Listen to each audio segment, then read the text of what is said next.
First of all, thanks Jan and the team at Candidately. It's been a great show so far. Got to check out Andre's session and my friends Keith and LJ and Hamish right before this. So it's been great so far.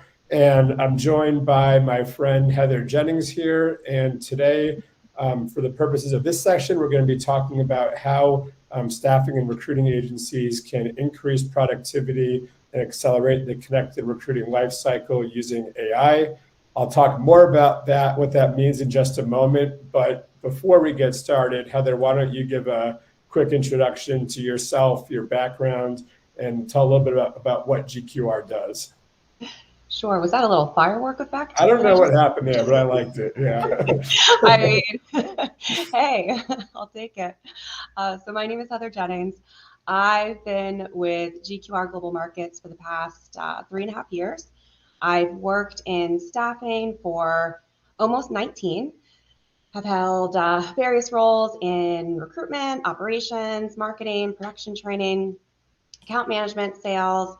I'm truly honored to have been recognized in the 2023 Global Power 150 Women in Staffing by SIA as well, alongside super accomplished industry leaders. And I work in revenue operations as the global head of revenue technology for GQR. We specialize in the life sciences, healthcare, technology and trading, workday, and professional services markets.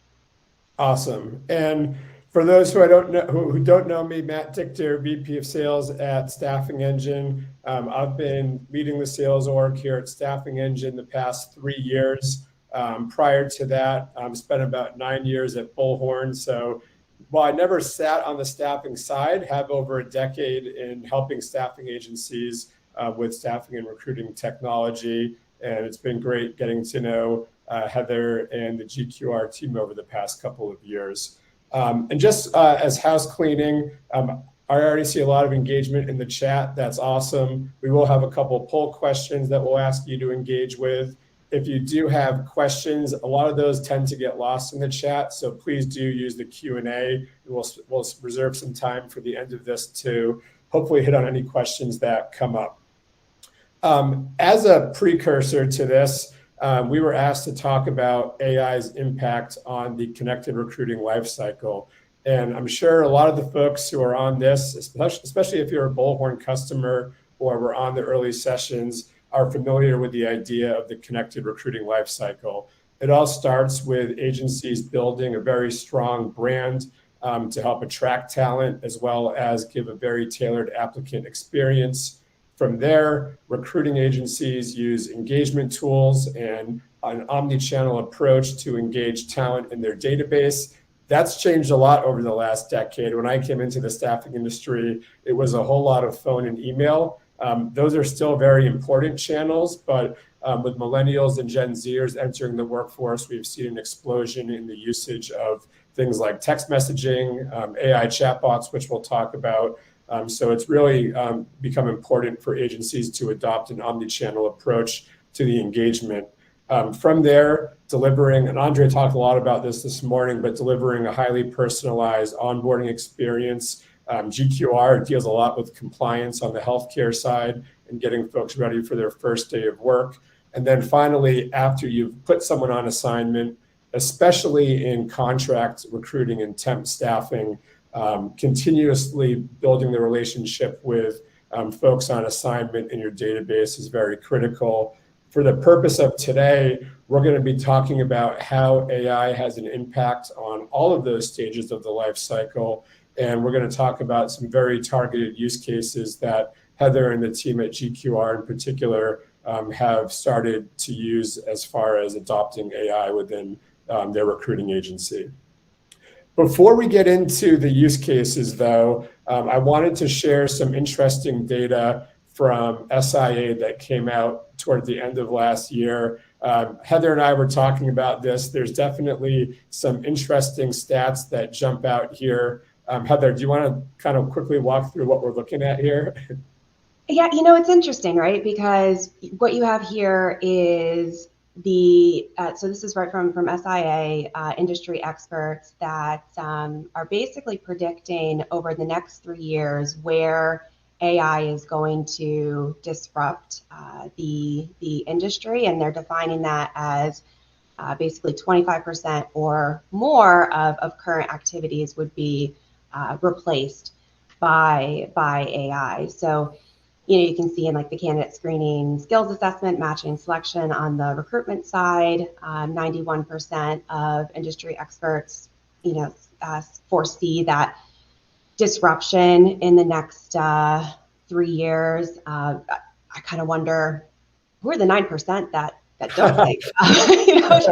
Just knowing, I think, and it's exciting. We're going to talk a lot about, today. Their database might still be on pen and paper, not in a CRM. I mean, you know what? That's actually a really good point, right? Because if you don't have, kind of the data and kind of a plan for that, then right, AI is probably not going to benefit you. But I think what I find most surprising about this chart here is that that 27% in the sales and business development, because I can't help but think there was that top sales trends 2024 report that Matt, you actually shared it with me. Yep. It was released from Salesforce, and it actually really contradicts the predictions listed here, because that article said that for sales, 28% of reps actually that's all that they're spending on selling, meaning that 72% of the time is on admin and other tasks. So when we think about the best strategy for where to use generative AI, you want to start with those manual, time-consuming, repetitive tasks, so sales reps can be focused on selling. So that to me indicates higher opportunity for AI disruption than perhaps the industry experts may have predicted on this report. Yeah, we're going to talk more about sales use cases in a bit. That number to me was also the most surprising. And for the reason that you just shared, like earlier in another session, Bullhorn shared that only 35% of a recruiter's day is spent on recruitment and the rest are on administrative or other tasks. Sales, we saw the number 28% that John Barrows shared in a Salesforce article. That to me seems to say that sales is about to get disrupted at the same level that staffing and recruiting are.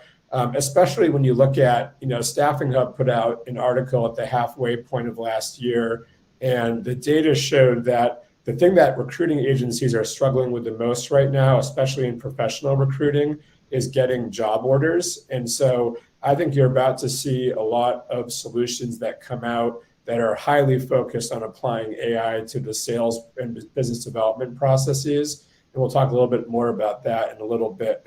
I'm going to stop sharing and go into conversational mode for a second. And we're going to talk about a few different use cases that GQR in particular are starting to leverage from an AI standpoint. And let's start with generative AI. It's funny because ChatGPT, I think, launched at the very end of 2022. So 2 years ago, none of us were really using generative AI. And over the last 12 months, it's just exploded, whether it's ChatGPT or Bard or any of the Gen AI tools that are out there. Has GQR started to leverage it? Can you talk about how you guys look at it from a business impact standpoint? Give us some color there. Sure. Yeah, I mean, definitely the capabilities of both ChatGPT, Google Bard, they are exciting. While I think ChatGPT has the overall edge, I will say Google Bard is my preferred tool for quickly summarizing YouTube videos, which is completely free. You just enable, your YouTube extension, and so Matt, I actually recently used it to summarize the most recent YouTube video you posted. Okay. And it was like about an hour long. And it's been a busy week, so I haven't had, didn't have the time, but I just copy and pasted the YouTube link, and I asked AI to, condense the insights on how AI is transforming the staffing industry into 5 bullet points, delivers it in seconds, and then the ability to ask those follow-up questions. And interact conversationally is just remarkable, right? I inquired about specific examples that you used in the video to illustrate AI's impact in sales and recruiting productivity, and voila, provided, all those details. So I think that's really cool. Yeah. But go ahead. I was going to say, and I dropped a poll question. If you move over to the poll side, asking whether or not your staffing and recruiting agency has started leveraging Gen AI to automate repetitive tasks in their day. And there's a couple different options there. One of the things that we're hearing, and Heather, you talked about this, is agencies have a mix right now of individual sales and recruiters who are using it on their own terms. Some agencies have started implementing it as far as best practices and are using it operationally. Some are doing both, and Sure. some aren't using it at all. Can you give some more color there? And where does GQR fall into that? Yeah, no, that's I'm glad you brought that up, Matt, because I think about, absolutely, at GQR, we're using it on the individual level. Many are finding it valuable to enhance, email responses, rewriting content, job descriptions, meeting agendas, conducting research on specific topics. Our marketing department loves the, assisting, creating blogs, social media posts. I will tell you, my president, he uses it for personalized images in company-wide emails, recognizing sales performance, which I will say some of those images, they turn out completely botched, like cartoon-like depictions of our team celebrating, achievements. So I say that adds, some fun and humor and, engagement to our culture. But I think while you look at like 2023 was kind of more that year of experimentation, maybe that individual use, our focus on 2024 is on that enterprise level implementation to maximize efficiency. So it'll be interesting to see how this poll turns out here. I'm anticipating probably a higher percentage of individual use, and I just maybe like quick note on that too, while everybody's putting their feedback in. I would encourage anyone who's listening in from maybe HR and legal departments to prioritize creating responsible AI policies. Just reflecting on past experiences, seeing how some companies might have been reactive, right, in creating social media policies back in the early 2000s, for example. And that proactive planning is just critical to help prevent an issue from it happening in the first place.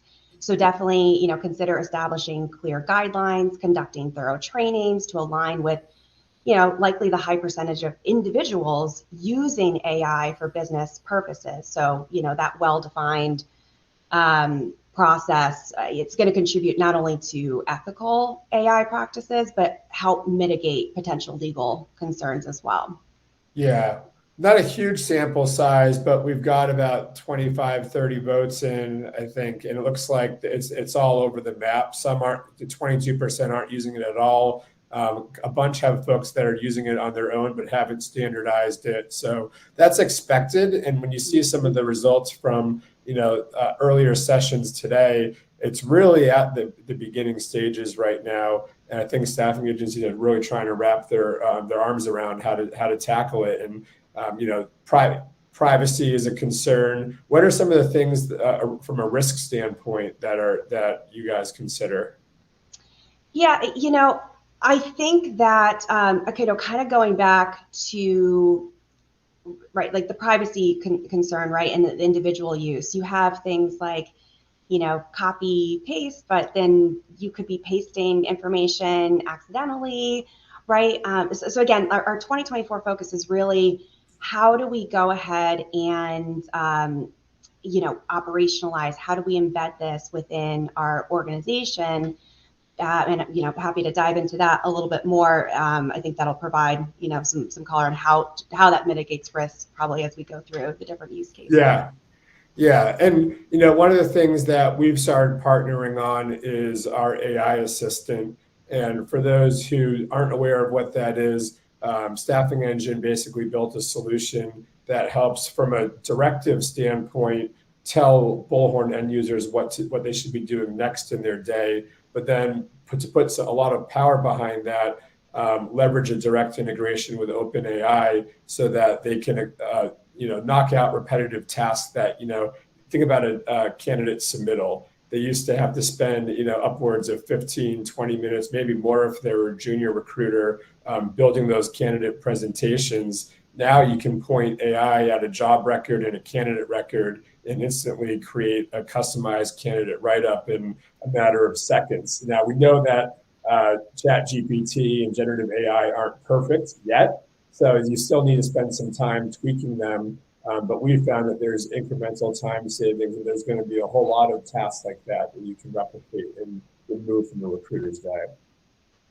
Yeah, we love the AI assistant. And I mean, really exciting also that we have 2 products that we're really actively testing and expecting to release enterprise-wide by the end of the month. And, one is that recruiter-facing AI assistant that, you gave the example of the submittal write-up, but it seamlessly integrates with Bullhorn as well. So it provides that really strong support for our consultants throughout the entire recruitment process. So, for example, creating the perfect Boolean string searches to pull the most ideal candidates for roles that you're working on. And, it's interesting because the feedback is that, senior recruiters, they really appreciate the time saved. And then our newer recruiters, they're benefiting from the AI's assistance in, kind of navigating those market nuances and Boolean strategies, right? So, and then so it's not only accelerating candidate sourcing, but then it's also doing things like generating one-pagers for location pitches, which it just condenses hours of research into seconds.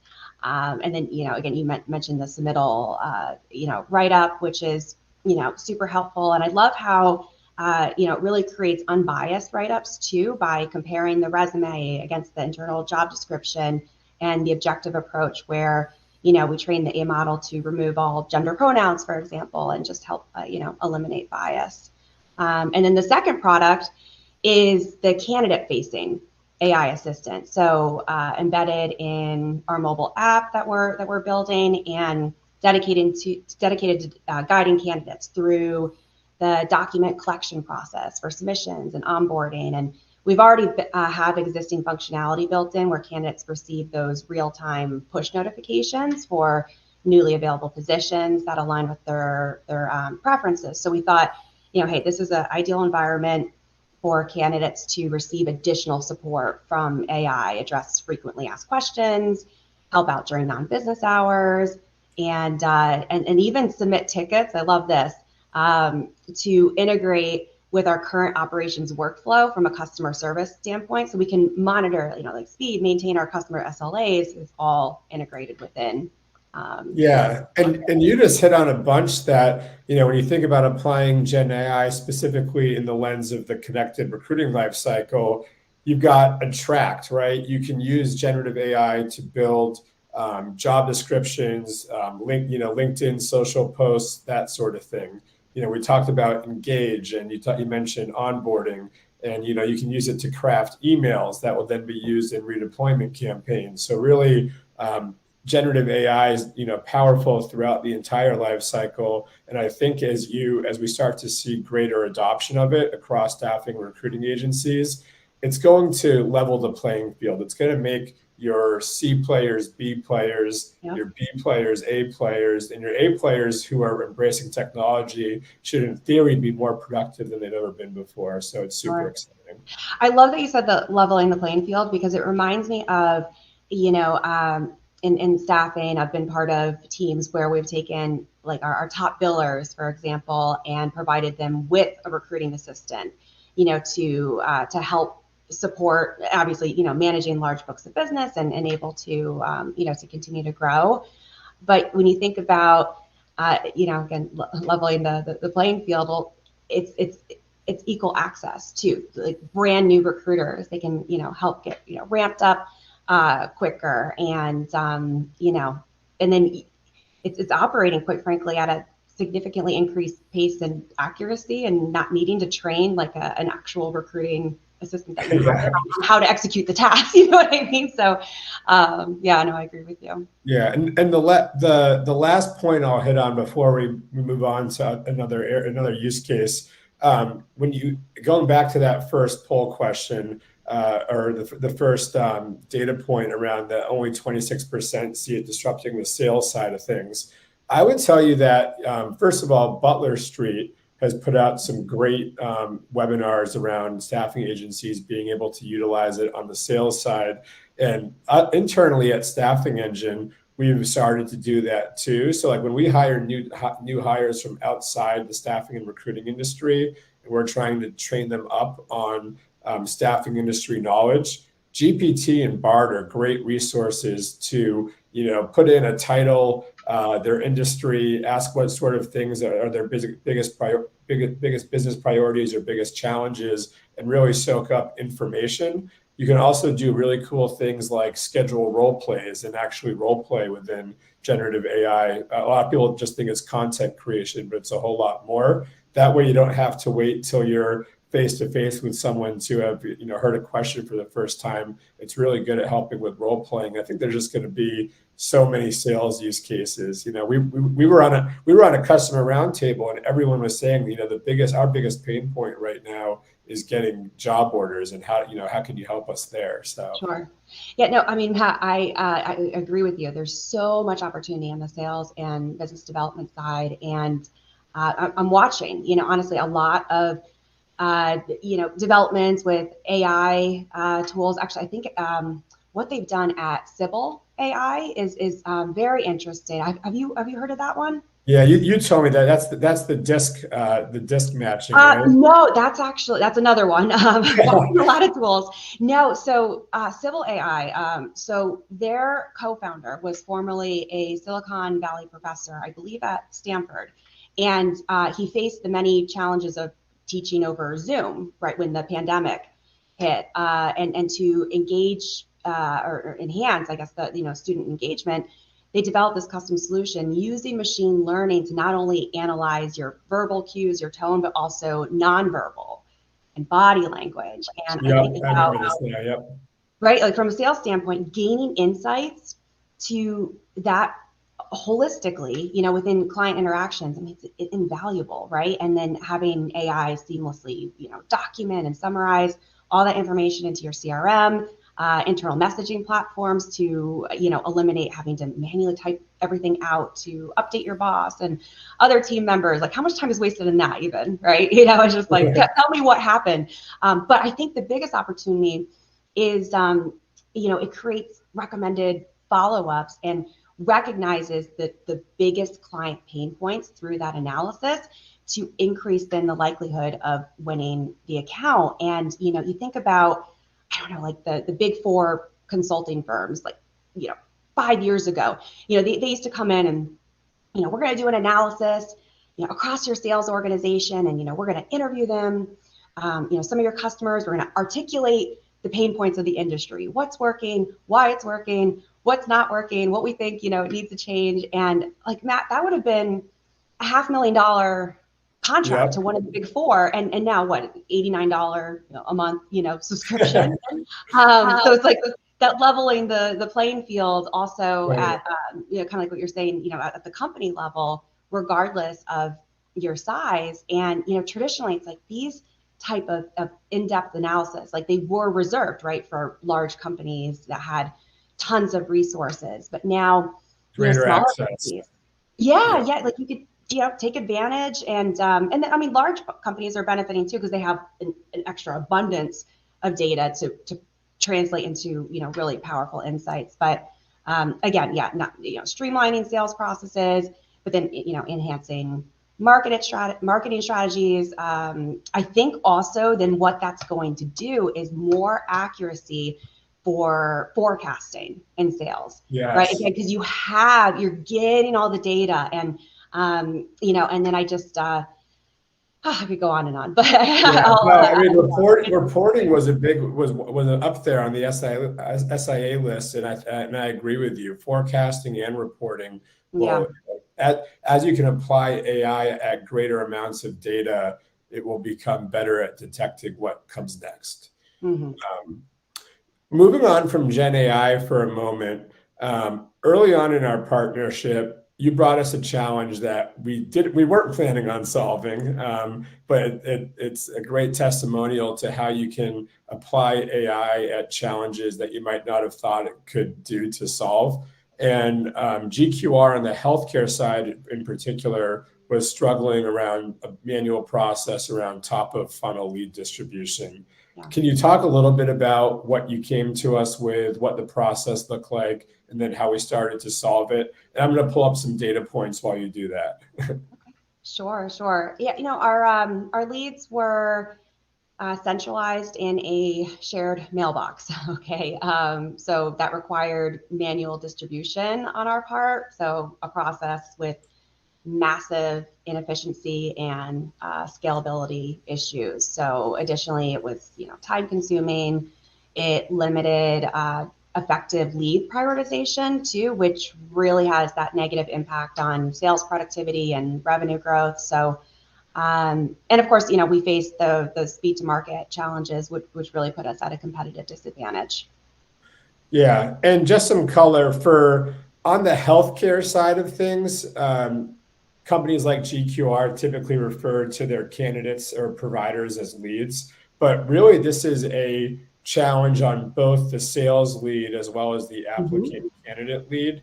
Oh yeah. And we've seen that process that Heather just described almost universal in like travel nursing and healthcare, but we're also starting to see it as being a manual process in other verticals as well. And the idea is that historically, the ability to contact and reach out to applicants in a timely fashion has been way too slow, in part because it's a highly manual process of, okay, this person applied, let's look at their resume, figure out what they applied for, and then get them over to the right individual or team of individuals at the staffing agency. So what we worked on with Heather was basically applying AI to that whole experience where in the inbox, we're using AI to strip out information like location, skills, specialty, category, do a lookup in the ATS, and then route those leads to the correct channels of individuals in Microsoft Teams. And we've found that Microsoft Teams, which has just exploded in usage across the agencies that we talk to, is a far better place to collaborate and follow up with people than one at a time over email. The other big thing that we've seen is sending it to channels of recruiters rather than just one individual recruiter also greatly impacts lead response time. Can you share a little bit about what you've seen there, Heather? Yeah, no, absolutely. And I do agree with you, Matt, that yeah, and obviously we know we've implemented both on the candidate and the client side in terms of lead distribution. But I mean, I've read reports on the sales side that show that if you don't respond back to a request from a sales prospect to book a meeting within 5 minutes of that request coming in, I've heard your chances of having that meeting decline by as much as 80%.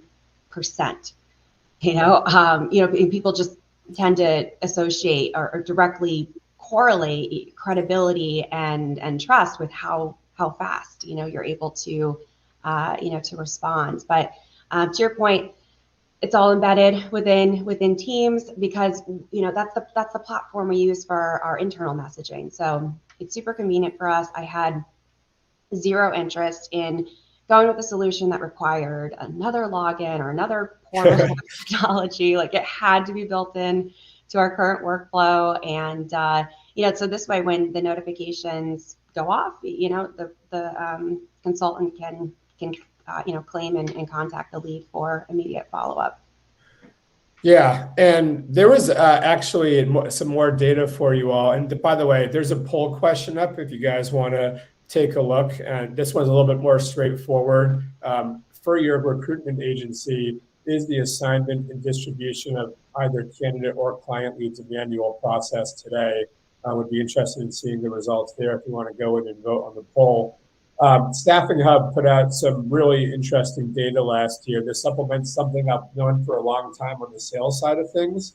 But the fastest growing US staffing agencies respond, over half of them respond to applicants and client leads in under 1 hour.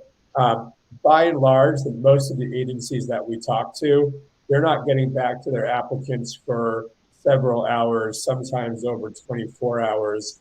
Heather, you shared that Vivian had some data around like if you can get your response time during business hours down below 10 minutes or 5 minutes, I think it quadruples the likelihood of placement. Is that right?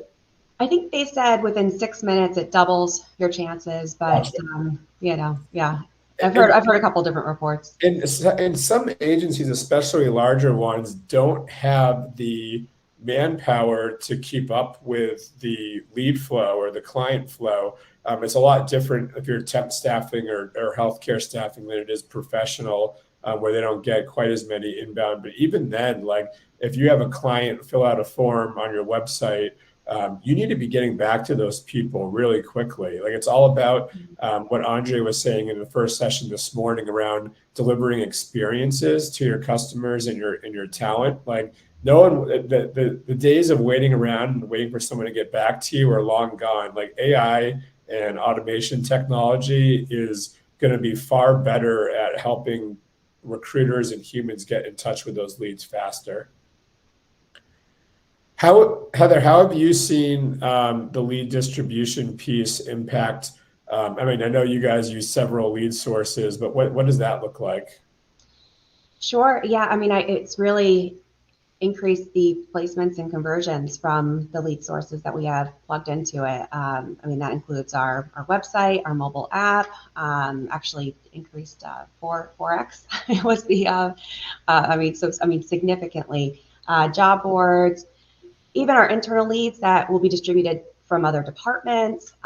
Sense also, honestly, we've really increased that as well, regenerating existing candidates in our database and then having it pop out to the lead distribution. That was actually our second highest source for revenue just last month even. So yeah, it's exciting. Yeah, awesome. It's been great partnering with your team on that. Last business case and use case before I move into just general Q&A and that sort of thing. AI chatbots, have been around for a while now, and for a lot of people, they're kind of like a four-letter word because we've all had those frustrating bot experiences, especially going back a few years where if you can't get an answer to your question, you kind of get in this loop. There's not really, support beyond it. And over the last couple of years, I think with advances in AI and AI technology and the concept of building out knowledge models, they've gotten a lot stronger and a lot better at attracting folks, whether they're first coming to your website or they're downloading a mobile app or you're embedding them in outbound automation. What has GQR seen there, and can you testify to the fact that they've gotten better over time? What does that look like? Sure. Yeah. It's like I don't even want to use the word chatbot because I think the connotation, what I think of is just way more archaic than the true capabilities of today. I really prefer AI assistant or co-pilot because you can interact now in ways that surpass, the traditional expectations of the past, right? So I'd actually compare the capabilities now similar to a knowledge worker who creates value as AI can look at something, read, analyze, process, and then think critically to produce something of value. Yeah, and like if you think about them as a tool to deflect FAQs and commonly asked questions, like that impacts every part of that recruitment life cycle. Whether they're first coming in and wanting to know what it's like to work with GQR, to down the line if they have questions around maybe they're already employed and they want to find their W-2s or want help entering timesheets and that sort of thing. So it's not. I think in the past, chatbots were looked at as this really top of funnel candidate qualification, but GQR is exploring, I think, even putting it in your mobile app for not only top of funnel, but down when they're already a worker who might be on assignment with you, right? Exactly. Cool. Beyond Staffing Engine, and I think you mentioned Sense what are some of the other tools that you're looking at, especially ones that are implementing AI technology? Sure. So yeah, and actually, Sense just released some new functionality where it has the ability to read and respond to messages using AI. So we haven't gotten a chance to dig into that one yet, but I'm definitely interested in seeing that more and how we may be able to incorporate that into our workflows. I think a lot of the or I know a lot of kind of our job boards and different vendors that we work with are incorporating kind of those co-pilot models. You see what LinkedIn is doing, and Vivian, which is a healthcare specific board. Bullhorn, has even been They've all got co-pilots. right, exactly. But I mean, I kind of go back to what can you build in-house internally, and because you do kind of risk dependencies too, right? If the way I'm using it is kind of through a third party. Yeah. I think one of the things I've heard a lot of agencies that we're connected with ask is, how can we ensure end user adoption on all these technology investments that we're making, especially with AI? Like, you think about Chat GPT and Bard, they're literally out there for anyone to use, yet the majority, especially in our industry, I don't think have quite started to leverage them to their full extent quite yet. How can you help encourage usage of tools while also letting them know that they need to use it in a safe and effective manner? Yeah, no, for sure. I mean, so for me, I always say start by identifying your innovation champions in collaboration with leaders, because like those early adopters, they tend to be motivated to engage in innovation projects, test out new technologies. I always loved beginning with small pilot groups, and then as the feedback becomes positive, kind of roll out, sometimes even, adding a couple more people to that pilot, and then the request comes in again, and it's okay, now we do, to the entire team. And and I think, sharing success stories too. I was a sales and recruitment leader for many years. I love the leaderboards. I love, putting things out, just thinking about like lead distribution, for example. I did in a company meeting, did a recruiter spotlight who, he quadrupled his book of business over like 3 to 4 months, with 70% of that growth being from the AI lead distribution. So the more that you have that visible, I think it just, kind of those end user spotlights or success stories are so critical to getting early buy-in, because if recruiters see one or two individuals blowing out their number because they're embracing the tool, they're usually quick to follow. So that those first successes post implementation we see as being absolutely critical. I also think that, to a point you made, it's also really important for us leaders to be cutting edge and using these tools, because I've seen it where leaders or managers tell their team to use something but don't use it themselves, and it's kind of like a contradictory point.